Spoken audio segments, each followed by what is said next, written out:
వ్యవసాయ మోటార్ల అంశంపై కాంగ్రెస్ బీఆర్ఎస్ మధ్య మాటల యుద్ధం జరిగింది. మీటర్లపై కాంగ్రెస్ అబద్ధాలు చెప్తోందన్నారు హరీష్ రావు. తాము మీటర్లు పెడతామని చెప్పలేదన్నారు భట్టి విక్రమార్క. కేంద్ర ప్రభుత్వం 30,000 కోట్ల రూపాయల అప్పు మాకు ఇస్తామన్నా బోరు బావుల కాడ మీటర్లు పెట్టము, మేము విద్యుత్ సంస్కరణలను ఒప్పుకోము అని సభానాయకుడిగా కేసీఆర్ గారు ఇక్కడ ఉండి చెప్పారు అని నేను చెప్పిన. దాని మీద లేచి ముఖ్యమంత్రి గారు ఈ కాగితం నాకు పంపారు. నేను ఇచ్చే కాగితం కూడా మీ ద్వారా మళ్ళీ వారికి పంపుతా.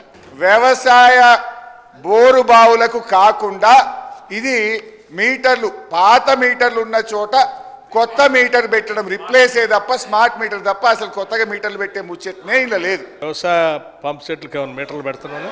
ఒక్క నిమిషం, నేను పెడతాను ఎప్పుడు చెప్పలేదు కదా. మీరు ఎందుకు అనవసరంగా చూపించేసి మీరు తల్ల కిందలు తపస్సు చేసి ఇబ్బంది పెట్టినా మేము రైతులకి మీటర్లు పెట్టం. మేము పవర్ ఇచ్చేది ఇస్తూనే ఉంటాం. మీరు అనవసరంగా మిస్గైడ్ చేసి ఇంకేదో మాట్లాడి చేయాలని ప్రయత్నం చేయబా.